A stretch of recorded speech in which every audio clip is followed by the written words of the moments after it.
Assalamualaikum warahmatullahi wabarakatuh. Innal hamdalillah nahmaduhu wa nasta'inuhu wa nastaghfiruh wa na'udzu billahi min shururi anfusina wa min sayyiati a'malina. May yahdihillahu fala mudilla lahu wa may yudlilhu fala hadiya lahu. أشهد أن لا إله إلا الله وحده لا شريك له وأشهد أن محمدا عبده ورسوله صلى الله عليه وعلى آله وأصحابه ومن سار على نهجه وتمسك بسنته إلى يوم القيامة أما بعد. يا أيها الذين آمنوا اتقوا الله حق تقاته ولا تموتن إلا وأنتم مسلمون. يا أيها الذين آمنوا اتقوا الله وقولوا قولا سديدا يصلح لكم أعمالكم ويغفر لكم ذنوبكم ومن يطع الله ورسوله فقد فاز فوزا عظيما. Ma'asyiral muslimin, jamaah sekalian yang semoga senantiasa dirahmati oleh Allah Subhanahu wa taala. Alhamdulillah, kita senantiasa bersyukur kepada Allah Tabaraka wa taala yang telah memberikan kepada kita nikmat, baik itu nikmat yang sifatnya nampak ataupun nikmat yang tidak terlihat.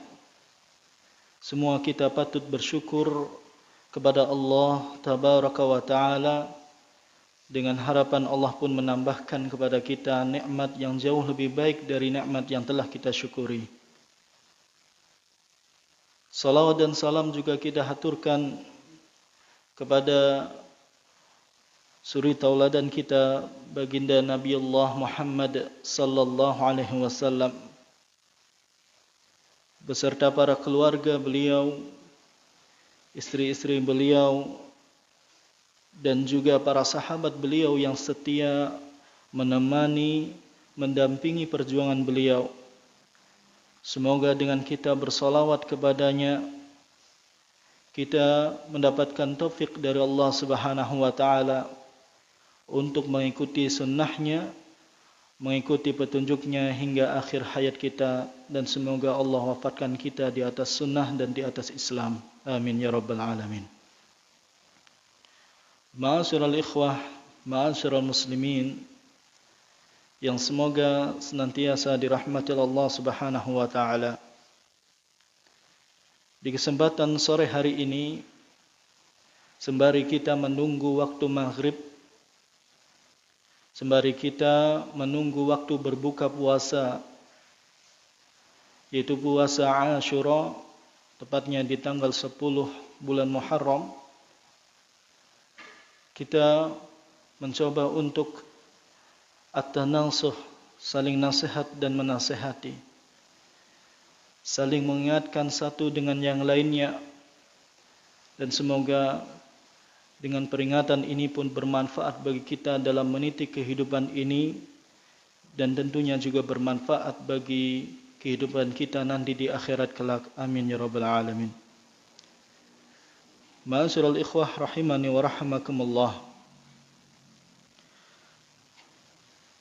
Sebagaimana yang kita ketahui bahwa Allah telah mentakdirkan umat ini umat yang terakhir, umat yang datangnya belakangan, dan juga memiliki jatah umur yang paling pendek jika dibandingkan dengan umat-umat sebelumnya. Ini sebagaimana yang dihaturkan oleh baginda Nabi Allah Muhammad sallallahu alaihi wasallam dalam sebuah sabdanya, a'maru ummati ma baina sittina ila sab'in. umur umatku itu antara 60 hingga 70. Wa aqallu ma yajuzu min dzalik. Dan sangat sedikit sekali dari kalangan umatku yang memiliki umur lebih dari 70. Sangat sedikit sekali dari kalangan umatku yang memiliki umur lebih dari 70 tahun. Dengan keadaan jatah umur yang paling pendek, akan tetapi Allah Subhanahu wa taala dengan segala maha pemurahnya, Allah Subhanahu wa taala mengutamakan umat ini meskipun umat yang paling akhir datangnya, tapi keutamaannya di atas umat-umat yang datang sebelumnya.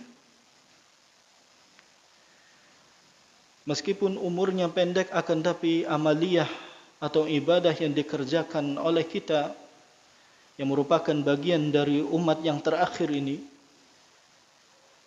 nilainya atau pahalanya bisa berlipat ganda. Dan Allah menyediakan waktu-waktu tertentu atau jenis-jenis amaliyah tertentu, jenis-jenis perbuatan tertentu yang apabila dikerjakan oleh seorang hamba dari kalangan umatnya Nabi Muhammad sallallahu alaihi wasallam, walaupun itu sedikit tapi bisa menandingi orang-orang yang ada di umat sebelumnya, yang mana mereka beramal dengan amalan yang sama tapi nilainya bisa jadi berbeda, lebih unggul amalan yang dikerjakan oleh umatnya Nabi Muhammad sallallahu alaihi wasallam. Terkadang berupa jenis amalan tertentu. Terkadang juga Allah menyediakan berupa waktu-waktu tertentu di mana seorang hamba dari kalangan umatnya Nabi Muhammad sallallahu alaihi wasallam ketika beramal bertepatan dengan waktu yang telah dimuliakan atau yang disediakan oleh Allah Subhanahu wa taala, maka pahalanya dilipat gandakan oleh Allah Tabaraka wa taala. Dan ini merupakan tanda keutamaan dari Allah untuk umat ini, dan kita pun harus bersyukur dan mampu memanfaatkannya dengan sebaik-baiknya. Seperti misalkan yang tengah terjadi saat ini, kita berada di tanggal 10 bulan Muharram, di mana Allah Subhanahu wa taala juga memuliakan bulan Muharram ini dengan kemuliaan yang sifatnya khusus yang tidak dimiliki oleh bulan-bulan yang lainnya.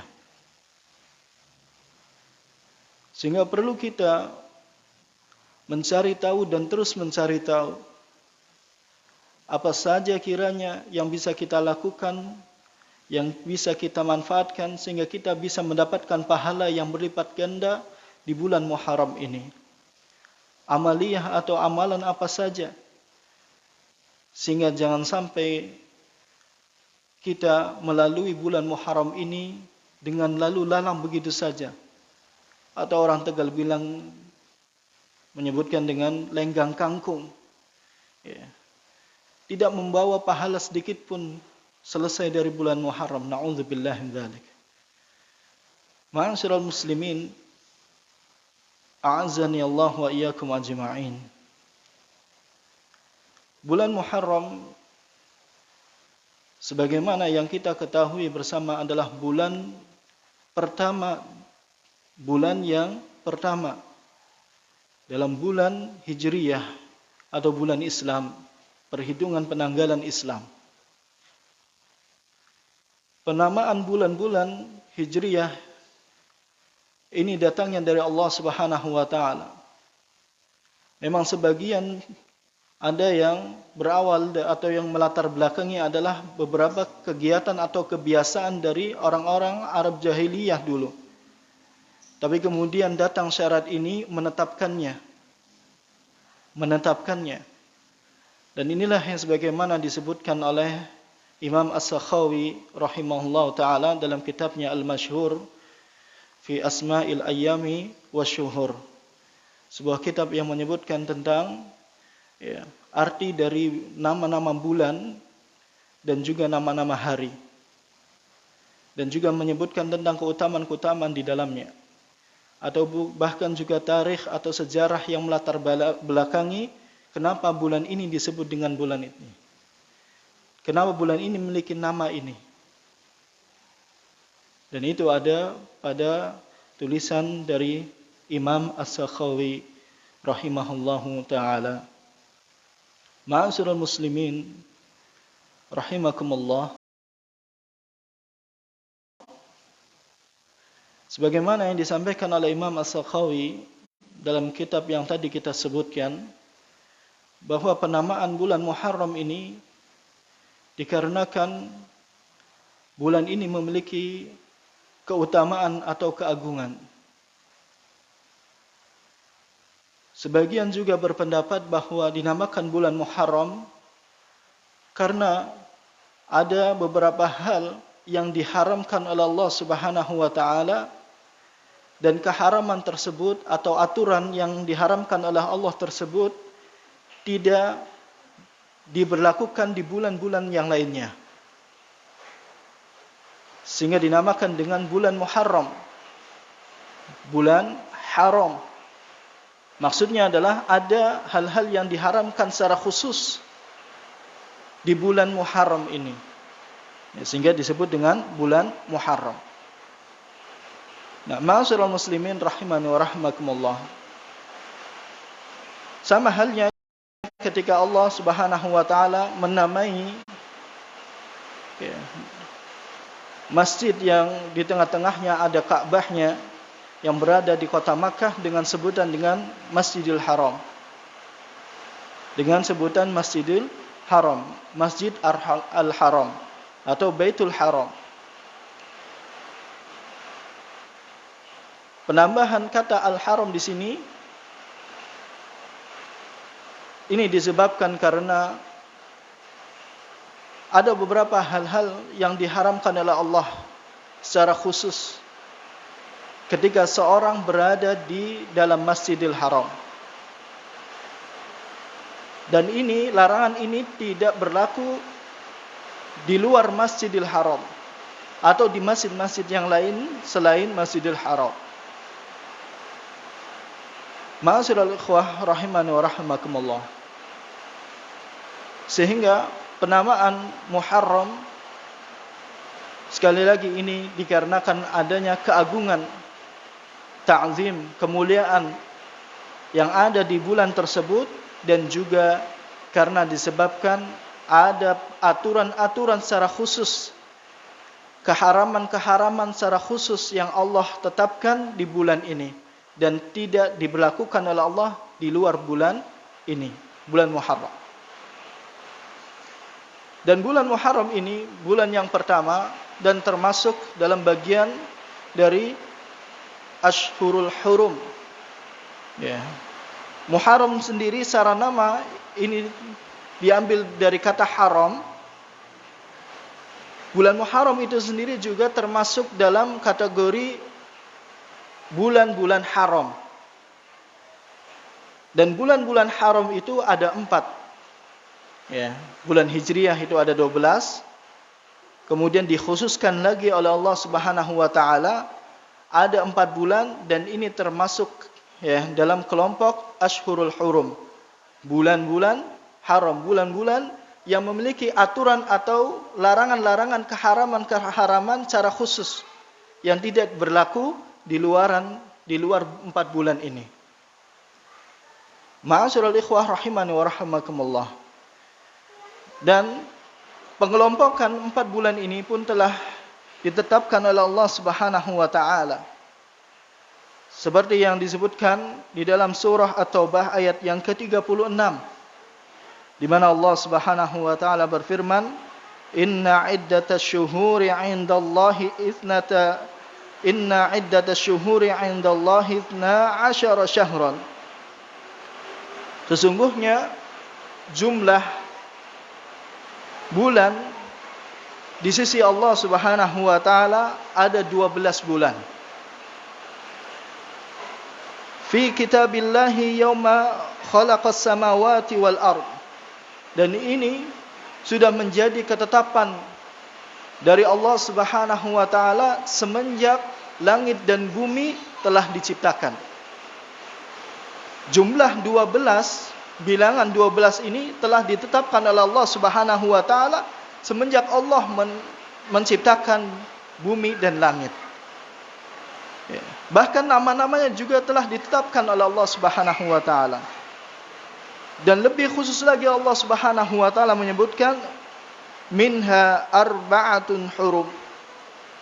Di antara 12 bulan ini ada 4 bulan yang spesial, 4 bulan yang khusus, dan Allah menyebutnya dengan bahasa 4 bulan al-hurum, 4 bulan yang diharamkan. Ma'asyiral ikhwah rahimani wa rahimakumullah. Apa saja yang diharamkan oleh Allah Subhanahu wa taala dalam bulan-bulan haram tersebut? Sebelum kita membahas lebih lanjut nantinya, akan ada poin nanti kita akan sampai pada pembahasan tersebut. Sebelum kita melangkah ke sana, maka langkah baiknya kita mengetahui terlebih dahulu 4 bulan yang dimaksud oleh Allah Subhanahu wa taala dalam ayat tersebut apa saja. Jangan sampai kita selama ini melewati bulan Muharram, selama ini pula kita melewati tahun Hijriyah, tapi kita tidak hafal bulan Hijriyah, lebih khusus lagi tidak hafal apa itu bulan haram. Apa saja bulan haram? Berapa jumlahnya? Kalau ada di antara kita selaku orang Islam, orang yang beriman, tidak tahu permasalahan yang seperti ini, maka ini adalah kenaifan kita. Maka ini adalah termasuk kekurangan kita yang harus segera kita perbaiki. Ma'asyiral ikhwah rahimani wa rahimakumullah. Adapun 4 bulan yang dimaksud oleh Allah Subhanahu wa taala, 4 bulan yang spesial tersebut disebutkan oleh Rasul sallallahu alaihi wasallam, yaitu yang pertama adalah Dzulqa'dah, Dzulhijjah, kemudian Muharram, kemudian Rajab.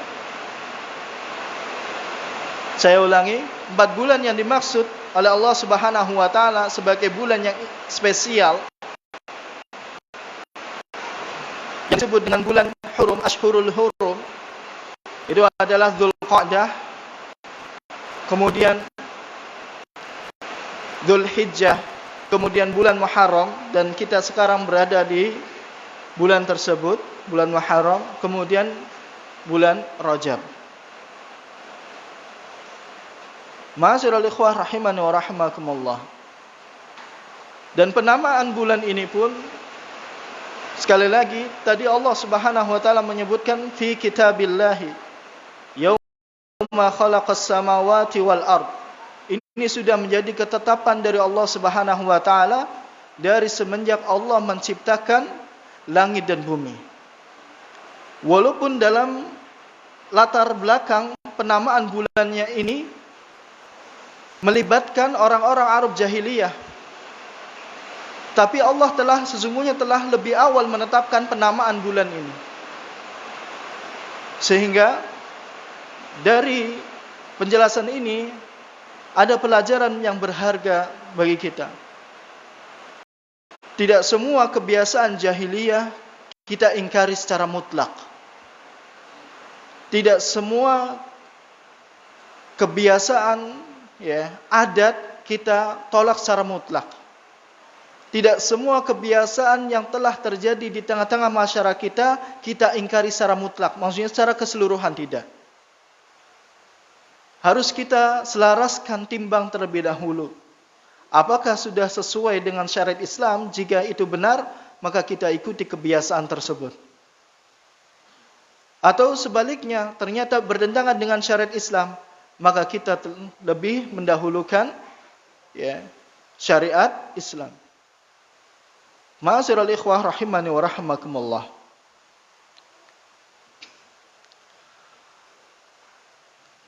Dalam penamaan bulan-bulan yang ada di tahun atau Qamariyah, Hijriyah, tadi disebutkan Muharram. Kemudian setelah Muharram atau apa ikhwah? Hah? Muharram, Rajab. Itu kalau Ashhurul Hurum. Kalau urutan bulan Hijriyahnya, ini 4 bulan yang tadi Ashhurul Hurum itu tidak berurutan kecuali 3 yang pertama tadi, Dzulqa'dah, Dzulhijjah, kemudian Muharram, kemudian ini yang mencar. Misah tersendiri adalah bulan Rajab. Ini bukan urutan, bukan berarti Muharram setelah Muharram adalah Rajab, bukan. Ya. Kalau urutan dalam tahun Hijriah atau bulan Hijriah itu apa saja? Setelah Muharram apa nanti? Safar. Ya. Safar. Penamaan Safar ini pun termasuk apa? Yang melatar belakangnya adalah kebiasaan di zaman jahiliyah juga. Jadi di zaman jahiliyah, ketika datang bulan Muharram, mereka tahu benar, mereka tidak pergi keluar dari rumah untuk berperang. Mereka menahan diri. Dan itu mereka mulai menahan diri dari memulai perang, itu dari Dzulqa'dah. Sehingga apa? Menyebutnya dengan bulan Dzulqa'dah. Qa'dah itu apa? Artinya qu'ud, duduk. Maksudnya duduk di rumah, menahan diri dari berperang. Ini orang-orang jahiliyah dulu sudah mengamalkan hal seperti ini. Ya. Adapun Dzulhijjah karena haji. Ya, di dalam bulan itu ada haji. Muharram tadi telah disebutkan juga. Kemudian Safar. Safar itu artinya apa? Khala. Ya. Mengosongkan. Makanya 0, kosong itu dalam bahasa Arab disebut dengan sifr. Sifrun. Satu akar kata dengan Safar. Maksudnya apa? Orang-orang Arab zaman dahulu ketika memasuki bulan Safar, mereka mengosongkan rumah-rumah mereka untuk melakukan safar, berdagang, ataupun melakukan peperangan. Sehingga disebut dengan bulan Safar. Karena telah apa? Telah selesai dari bulan Muharram. Masuk bulan Safar, mereka mensafarkan, gitu. Mengosongkan rumah-rumah mereka, maksudnya mereka keluar untuk melakukan perjalanan, baik itu ada yang berdagang, ada yang berperang, ya. Sehingga bulan tersebut disebut dengan bulan Safar. Ya. Ma'asyiral ikhwah rahimani wa rahimakumullah. Tapi juga Islam atau syariat kita tidak sepakat dengan penamaan hari yang ada di zaman jahiliyah. Kalau penamaan bulan yang ada di zaman jahiliyah, Allah telah menetapkan dan Rasul kita pun telah menetapkan. Tapi penamaan hari tidak. Penamaan hari tidak. Kalau hari dalam syariat Islam, syariat kita kan dimulai dari apa? Hari apa? Ahad. Dimulai dari hari Ahad, Itsnin, ya, Thulatha, Arbi'a, Khamis, dengan Jumu'ah, As-Sabt. Ya. Itu murni dari Islam. Ya.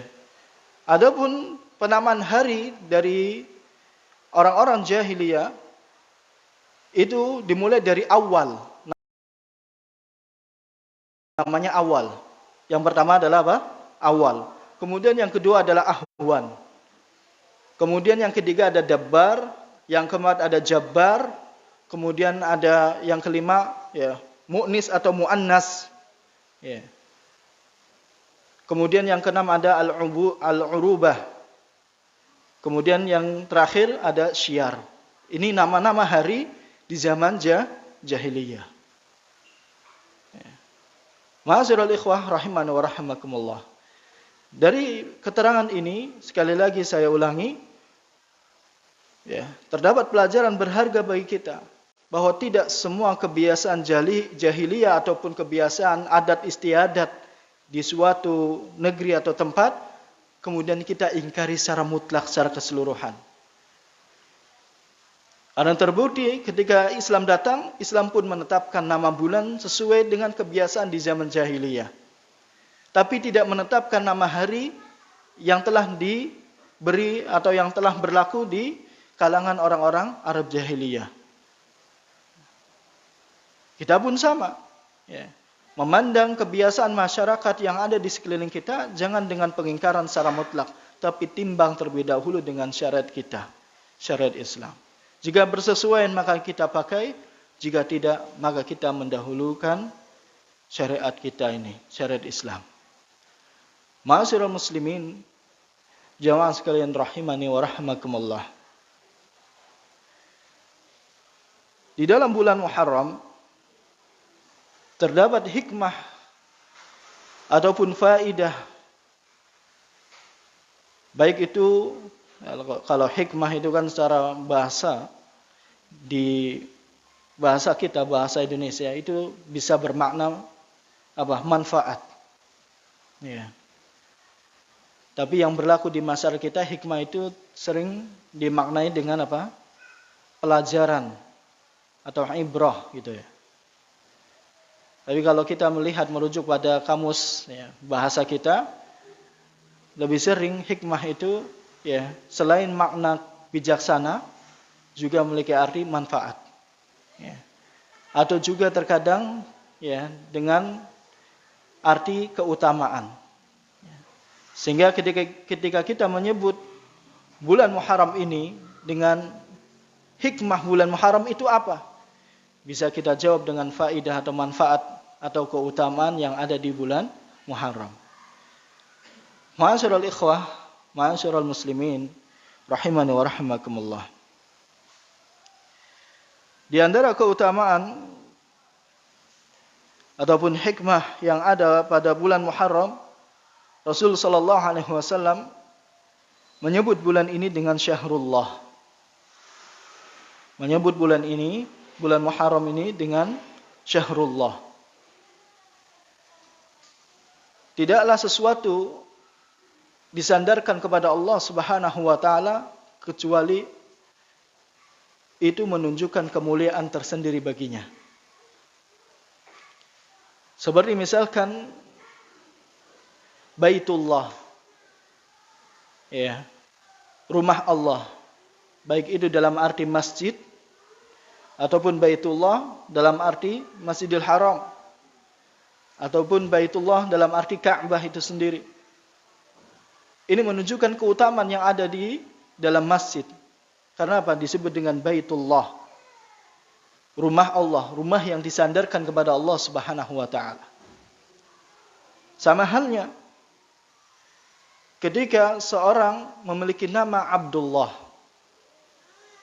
atau dengan nama lain dari Allah, Abdurrahman, maka nama tersebut adalah nama yang paling dicintai oleh Allah Subhanahu wa taala. Dan itu menunjukkan kemuliaan tersendiri.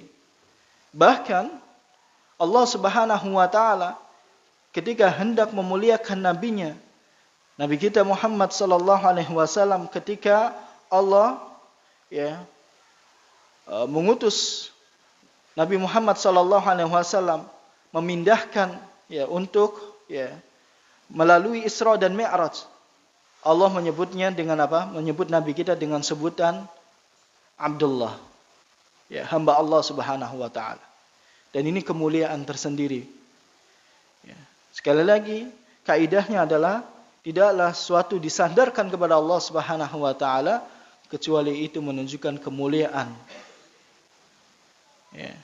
Menunjukkan kemuliaan. Ma'asyiral ikhwah rahimani wa rahimakumullah. Dan Rasul sallallahu alaihi wasallam menyebut bulan Muharram ini dengan sebutan syahrullah. Ini sebagaimana yang terdapat di dalam riwayat Imam Muslim. Ma'asyiral ikhwah rahimani wa rahimakumullah. Kemudian kemuliaan yang ada pada bulan Muharram ini, sampai-sampai ada beberapa ulama yang berpendapat bahwa bulan Muharram adalah bulan yang paling mulia setelah bulan Ramadan. Bulan Muharram adalah bulan yang paling mulia setelah bulan Ramadan. Dan apabila disejajarkan dengan Ashhurul Hurum, bulan-bulan haram yang ada 4, yang jumlahnya ada 4 ini, maka bulan yang paling mulia adalah bulan Muharram di antara 4 ini. Ya. Kita ulangi ikhwah. 4 bulan haram ini apa saja? Dzulqa'dah, Dzulhijjah, Muharram, kemudian Rajab. Di antara 4 bulan ini, ya, yang paling mulia adalah bulan Muharram. Dan ini sebagaimana yang disampaikan oleh Al-Hasan Al-Basri rahimahullah ta'ala, beliau mengatakan afdalul ashhuril hurum syahrullahi al-muharram. Sebaik-baiknya bulan haram yang 4 itu adalah bulan Allah, yaitu bulan Al-Muharram. Di lain tempat juga beliau rahimahullahu taala, Imam Al-Hasan Al-Basri, ya, menyebutkan innallaha iftataha sanata bi syahrin haram. Allah Subhanahu wa taala telah membuka tahun Hijriah ini dengan bulan haram. Wa khatamaha bi syahrin haram. Dan juga Allah menutup bulan Hijriah dengan bulan haram. Ya, membukanya dengan bulan Muharram, itu termasuk bulan haram, dan ditutup dengan bulan haram juga, yaitu Dzulhijjah. Ya. Falaisha syahrun fis sanati ba'da syahri Ramadan a'zamu 'indallahi minal Muharram.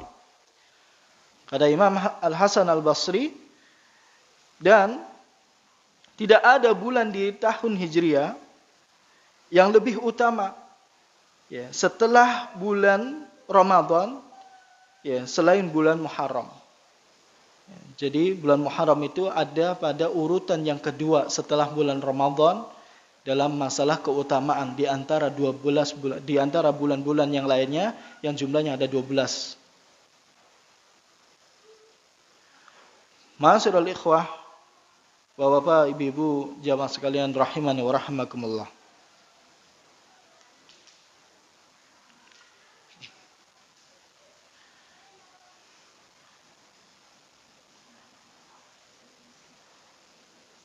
Sebagaimana kita mengetahui bahwa bulan Muharram adalah bulan yang dimuliakan oleh Allah Subhanahu wa taala, ya. Dari 12 bulan itu kemudian ada kekhususan untuk bulan Ramadan. Ada kekhususan untuk, ya, 4 bulan yang termasuk bulan haram. Kemudian dikhususkan lagi ada bulan Muharram itu sendiri. Dan dikhususkan lagi di bulan Muharram ada hari-hari yang dimuliakan oleh Allah Subhanahu wa taala. Ada hari-hari yang dimuliakan oleh Allah Subhanahu wa taala, yaitu hari yang pertama hingga hari yang ke-10. Ya. Sehingga seperti seorang ulama yang bernama Abu Uthman An-Nahdi, ya, beliau menyebutkan kanu yu'azzimuna 13. Orang-orang Islam dari zaman dahulu senantiasa mengagungkan, ya, 10 hari, ya, tiga macam, ya, 10 hari dalam bulan dalam bulan yang ada di tahun Hijriah. Yang pertama adalah al-ashrul akhir min Ramadan. Kaum muslimin, ya, mengagungkan 10 yang terakhir dari bulan Ramadan. Wal ashrul awal min Dzulhijjah. Demikian juga kaum muslimin mengagungkan 10 hari yang pertama dari bulan Dzulhijjah. Wal ashrul awal min Muharram. Dan juga kaum muslimin memuliakan, mengagungkan 10 hari yang pertama dari bulan Muharram. Seringkali kita menyangka bahwa 10 hari yang sering dirayakan atau diagungkan, ya, yang dimuliakan oleh kaum muslimin, itu hanya di 10 hari yang terakhir dari bulan Ramadan saja. Atau mungkin pemahaman yang jauh lebih baik, menganggap hanya bulan Ramadan yang terakhir, 10 hari yang terakhir dari bulan Ramadan, kemudian 10 hari yang pertama dari bulan Dzulhijjah saja. Sementara 10 hari yang pertama dari bulan Muharram, banyak sekali dari kalangan kaum muslimin melalaikannya. Ma'asyiral ikhwah rahimani wa rahimakumullah. Padahal seperti yang tadi disebutkan oleh Abu Utsman rahimahullah ta'ala, bahwa dari dahulu kaum muslimin mengagungkan 10 hari terakhir. 3 macam 10 hari ya, yang ada di bulan Ramadan yang terakhir, kemudian 10 hari pertama dari Dzulhijjah, kemudian 10 hari pertama dari bulan Muharram. Ma'asyiral ikhwah, kaum muslimin rahimani wa rahimakumullah.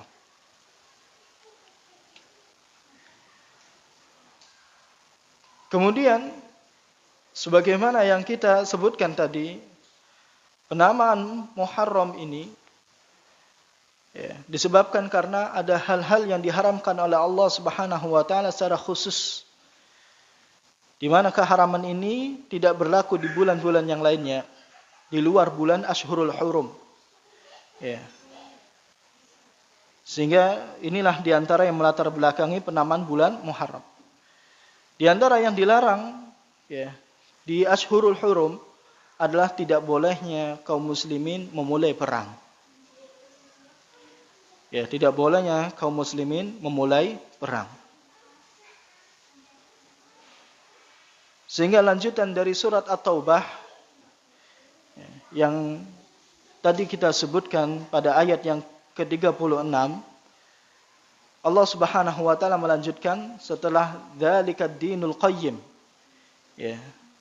Setelah menyebutkan bahwa Allah menetapkan 12 bulan, kemudian mengkhususkan lagi ada 4 bulan haram. Ya.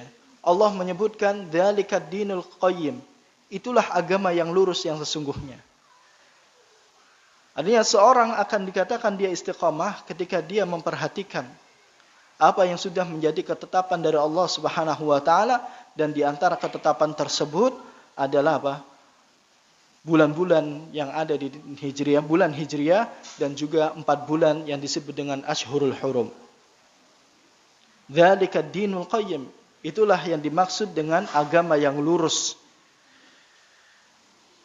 Baru kemudian Allah Subhanahu wa taala menjelaskan fala tadlimu fihinna anfusakum.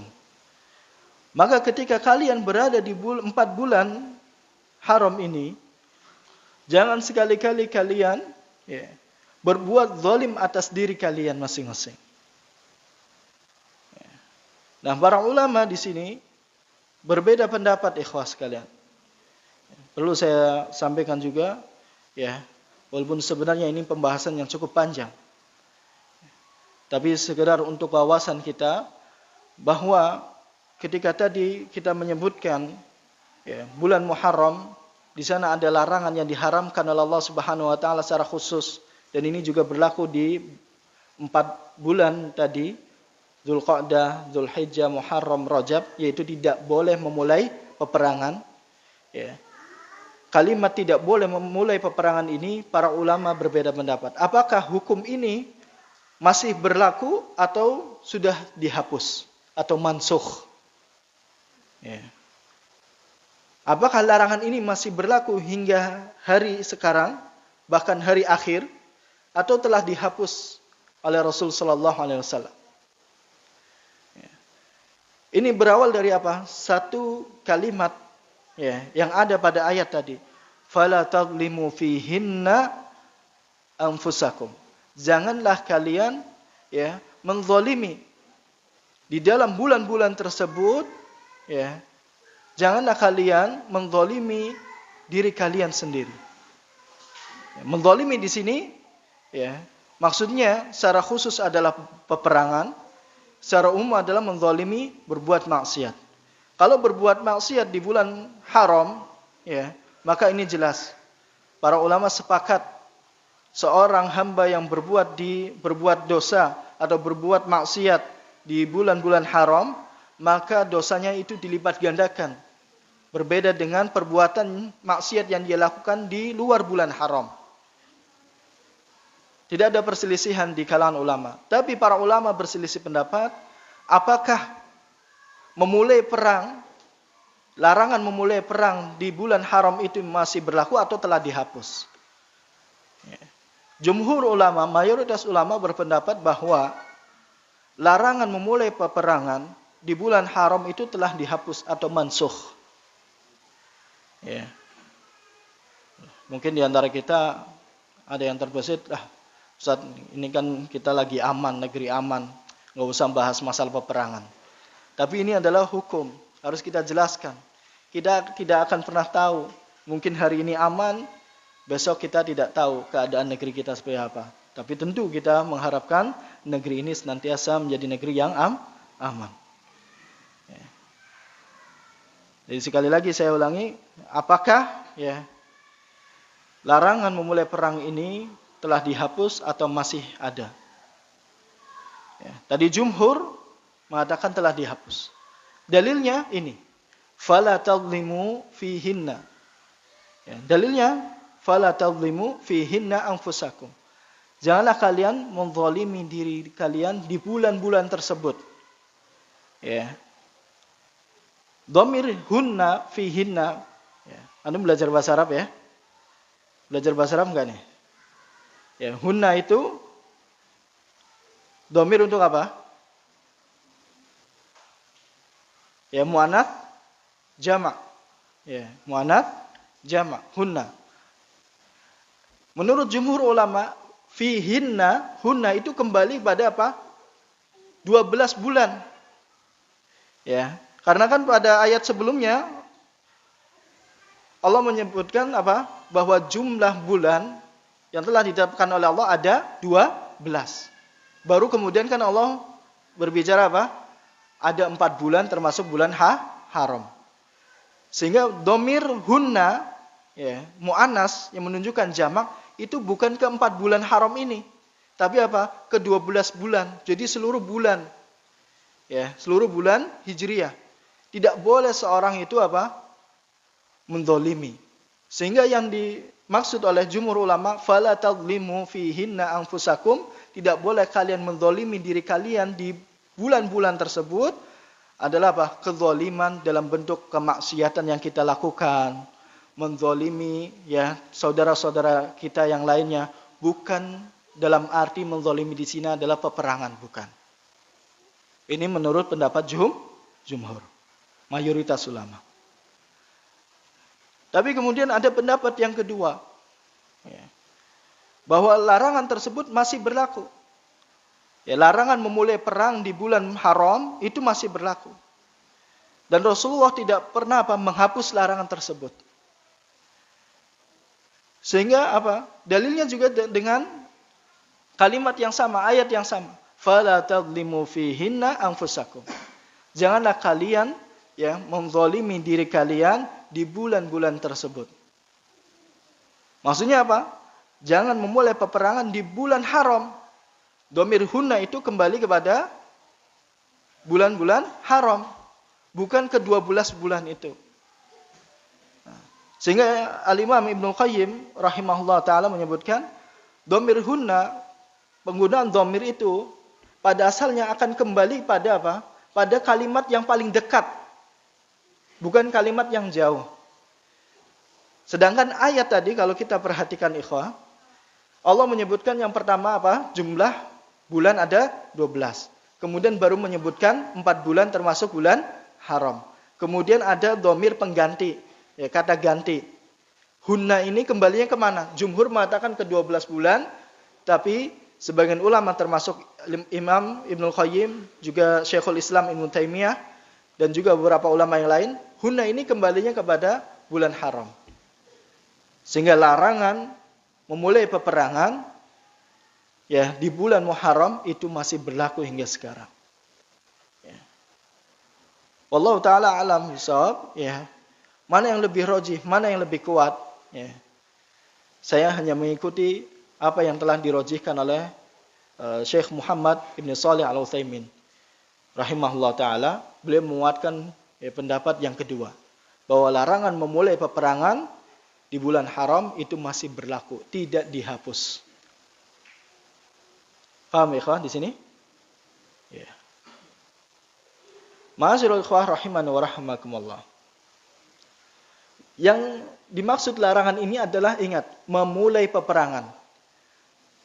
Adapun peperangan yang sudah dimulai misalkan dari bulan Syawal, berlanjut hingga melewati Syahrul Hurum, ya, melewati Ashhurul Hurum, 4 bulan haram tadi, ya, melewati, mulai perangnya adalah di bulan Syawal misalkan, berlanjut lagi, ya, kemudian ke Dzulqa'dah, Dzulhijjah, Muharram, maka ini tidak mengapa, karena yang dilarang adalah memulai.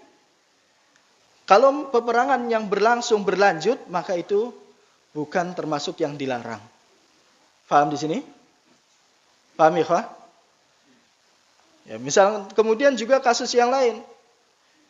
Kalau kita diperangi di bulan Dzulqa'dah, ini pun apa? Bukan termasuk larangan. Kemudian kita diam saja karena ini apa? Bulan haram, nggak boleh kita perang, bukan. Larangannya adalah tidak boleh memulai peperangan.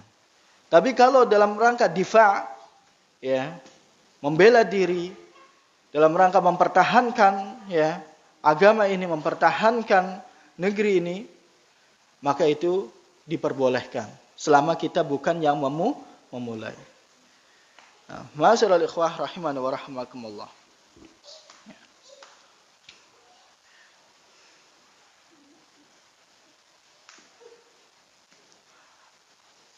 Ala kulli hal, ya, dari perbedaan pendapat ini, ya, yang menjadi perhatian kita di sini adalah apa? Fala tadlimu fihinna anfusakum.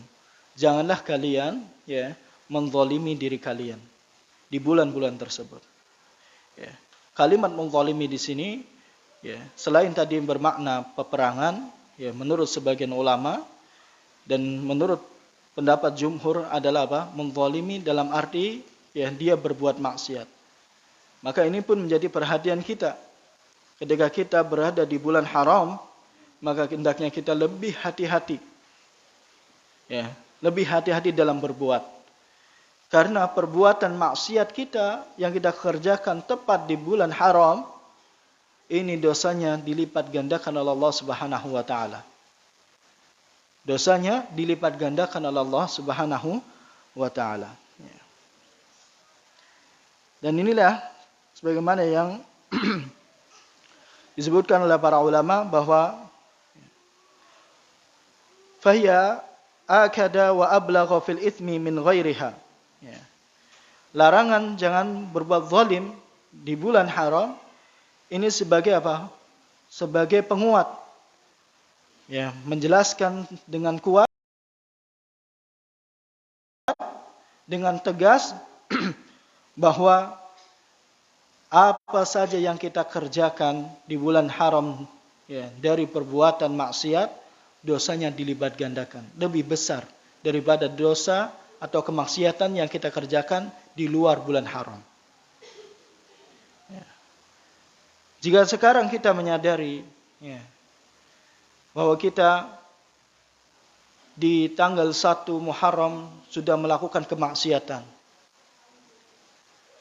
kita melakukan dosa, maka bersegeralah kita bertobat kepada Allah Subhanahu wa taala. Jangan sampai kita menyisakan, ya, dosa yang kita berbuat di bulan haram hingga kita selesai lewat dari bulan Muharram, kita belum sempat bertobat. Ya, kita belum sempat bertobat. Nauzubillah min dzalik. Perbanyak istighfar, ikhwah. Di bulan-bulan haram kita harus berbanyak istighfar. Khususnya kita yang sedang berpuasa di sore hari ini pun perbanyak istighfar. Karena harapannya apa? Sebagaimana yang kita ketahui, kita puasa, ya, di tanggal 10 ini pun memiliki keutamaan apa? Yukaffiru dzunub fis sanah qablah. Ya, fis sanah qablah. Allah akan, ya, menghapus dosa selama 1 tahun sebelumnya. Tapi ini adalah berlaku untuk dosa-dosa kecil saja. Adapun dosa besar dibutuhkan taubatan nasuha. Tetap butuh taubatan nasuha. Ma'asyiral ikhwah rahimani wa rahimakumullah.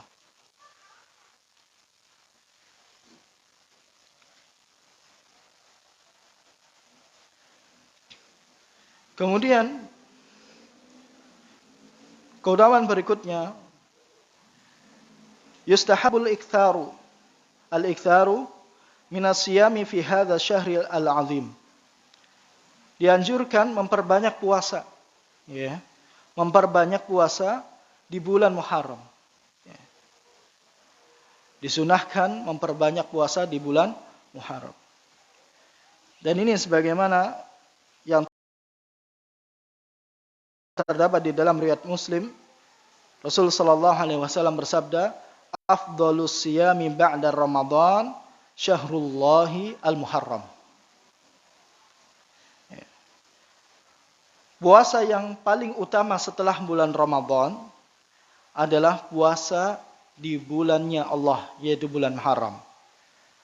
Wa afdhalus salati ba'dal fariḍah salatul lail. Dan salat yang paling utama setelah salat yang wajib adalah salat qiyamul lail. Ya, salat tahajud. Ma'asyiral ikhwah rahimani wa rahimakumullah.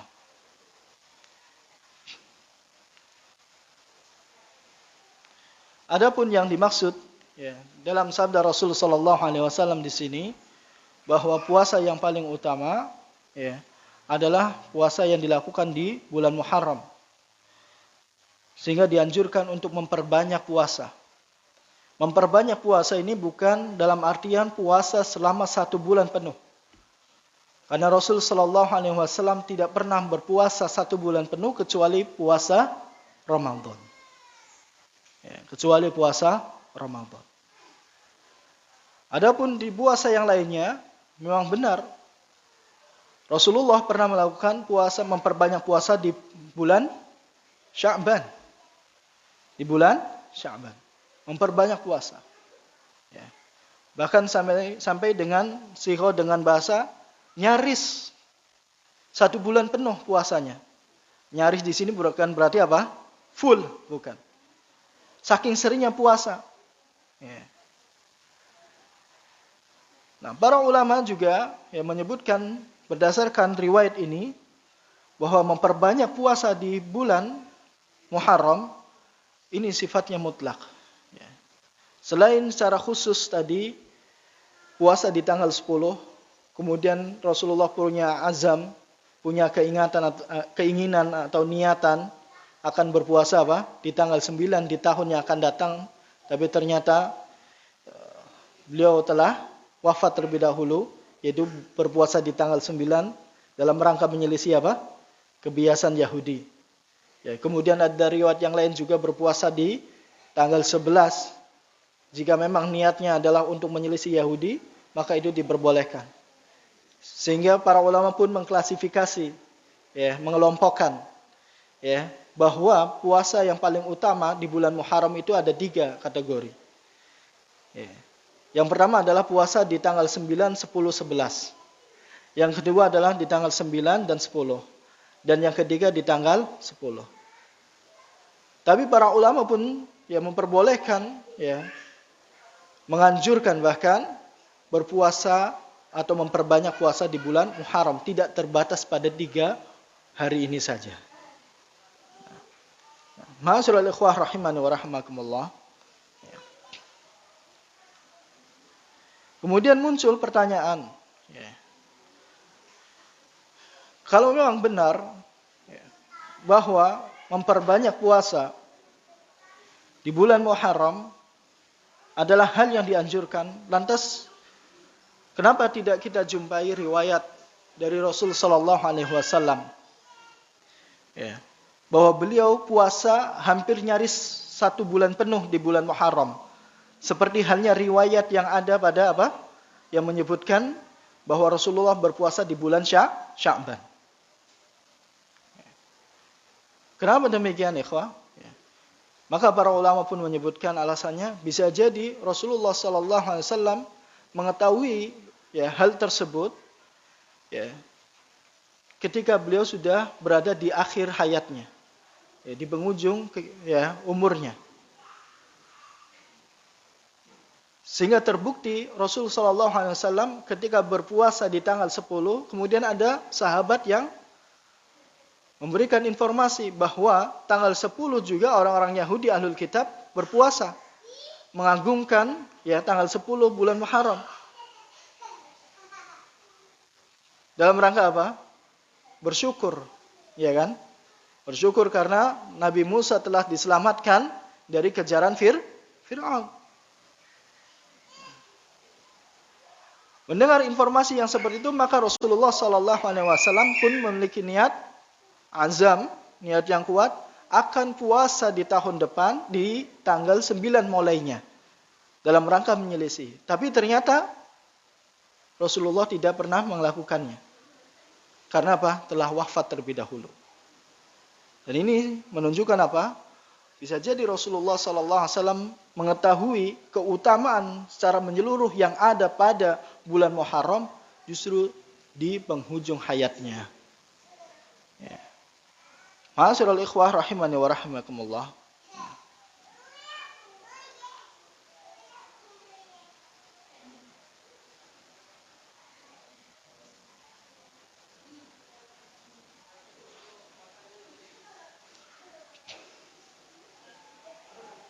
Kemudian, ya,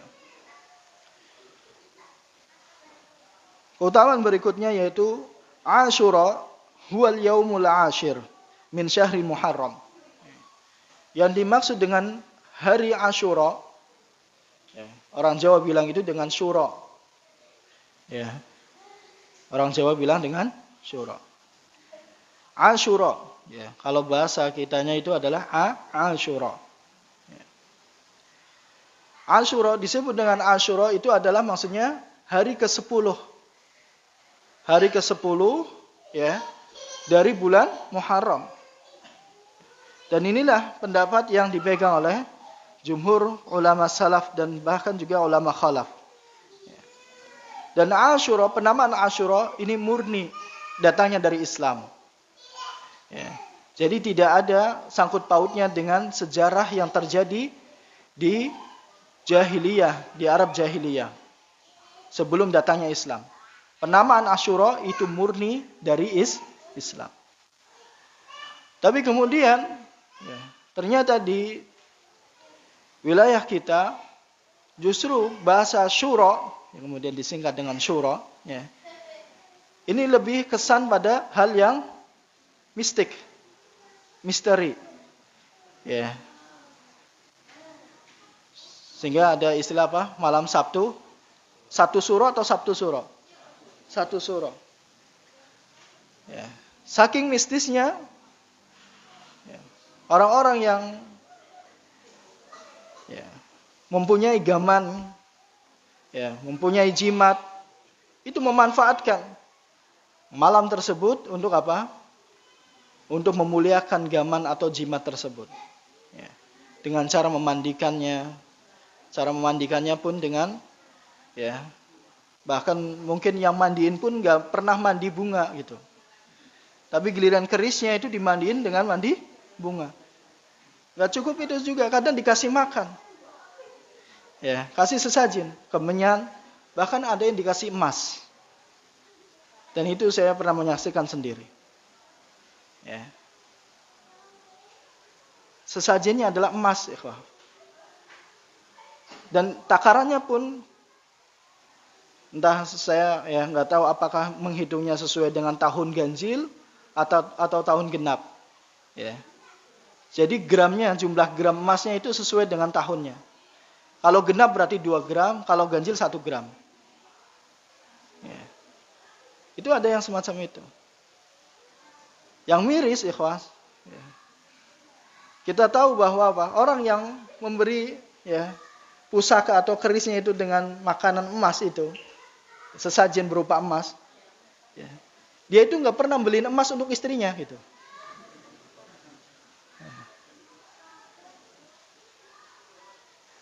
Jadi menganggap bahwa apa? Jimat itu lebih berharga dari istrinya.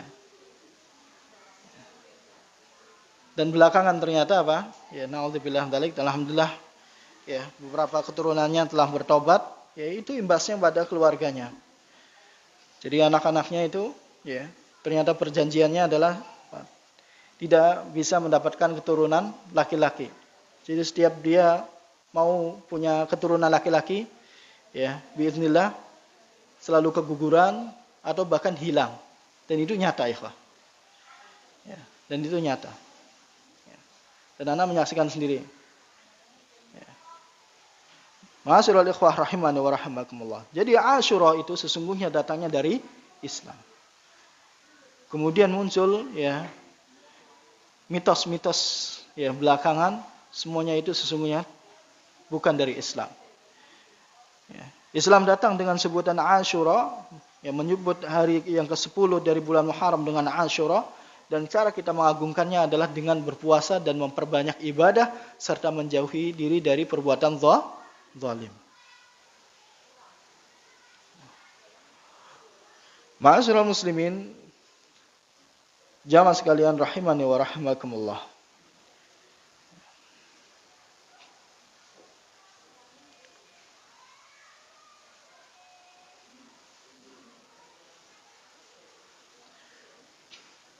Dan penamaan Asyura itu sendiri, ya, tadi kita sebutkan dari Islam, karena Rasul sallallahu alaihi wasallam ya menyebutkan di dalam sabdanya siyamu yaumi Asyura. Nah, itu. Ya, puasa di hari Asyura. Ya. Yaitu hari yang ke-10 dari bulan Muharram. Ahtasibu 'ala Allahi ayyukaffira sanata allati qablaha. Ya.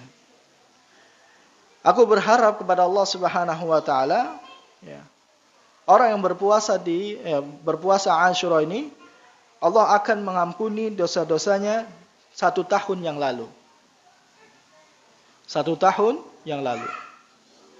Ya. Dan ini dalil yang jelas bahwa Asyura ya, itu datangnya dari Islam dan dari Rasul sallallahu alaihi wasallam.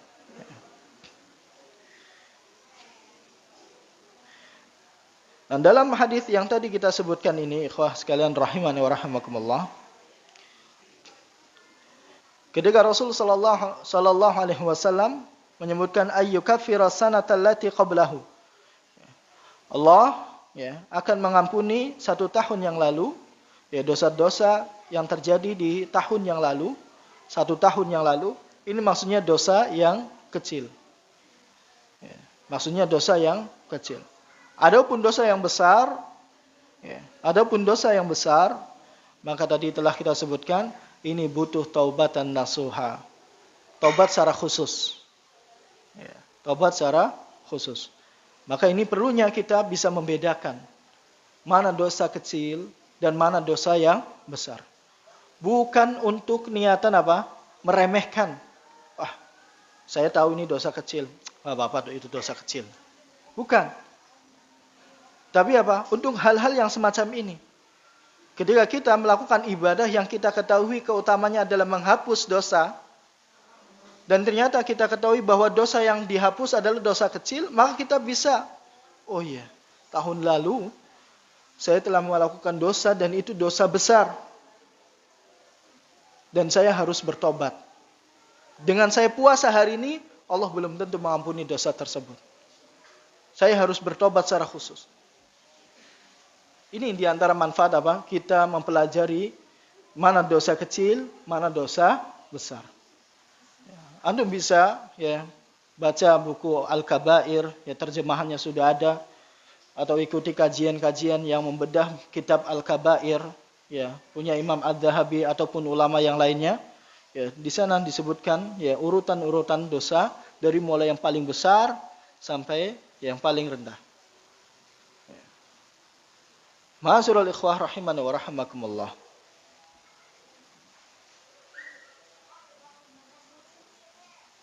Adapun jika ternyata seorang hamba diketahui bahwa tahun lalu dia tidak memiliki dosa kecil. Mungkin ikhwah. Mungkin enggak ada orang tahun yang lalu dosa kecilnya enggak ada. Mungkin. Karena dia ternyata apa? Mengamalkan amalan-amalan yang memang apa? Menghapus dosa seperti wudu. Ya kan? Atau wudu ketika sebelum dia tidur, di mana dia akan didoakan oleh malaikat. Ya, dengan doa ampunan dari mulai dia tidur sampai dia bangun. Ya. Sehingga apa? Dosanya, dosa yang kecil sudah terhapus. Lantas bagaimana dengan keutamaan ini? Puasa di tanggal 10. Sementara dosa yang lalu itu sudah terhapus. Maka Allah pun akan memberikan pahala 1 tahun penuh. Ini sebagaimana penjelasan dari Syekh Muhammad Ibn Shalih Al-Utsaimin rahimahullah ta'ala. Kalau dosanya tidak ada, maka Allah akan berikan pahala selama 1 tahun penuh. Ya. Semoga Allah Subhanahu wa taala memberikan keutamaan tersebut kepada kita semua. Amin ya rabbal alamin. Ikhwatal iman rahimani wa rahimakumullah. Maghrib jam berapa kita? Kalau sudah ada yang ngaji seperti itu kan biasanya udah dekat ya. 7 menit lagi ya. 17.44. Baik.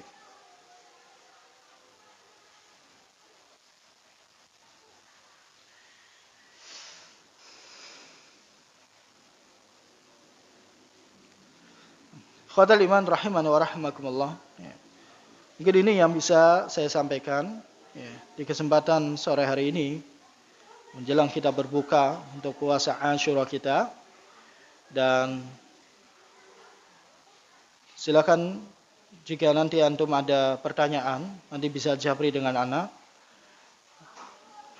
Adapun waktu yang tersisa sambil kita menunggu azan maghrib, ya, silakan antum sibukkan dengan berdoa, berzikir, ataupun saling nasihat menasihati dengan teman-teman antum, ya, ataupun memperbanyak istighfar, ya, karena keadaan kita sedang berpuasa dan sebagaimana Rasul sallallahu alaihi wasallam menyebutkan, da'watun la turad.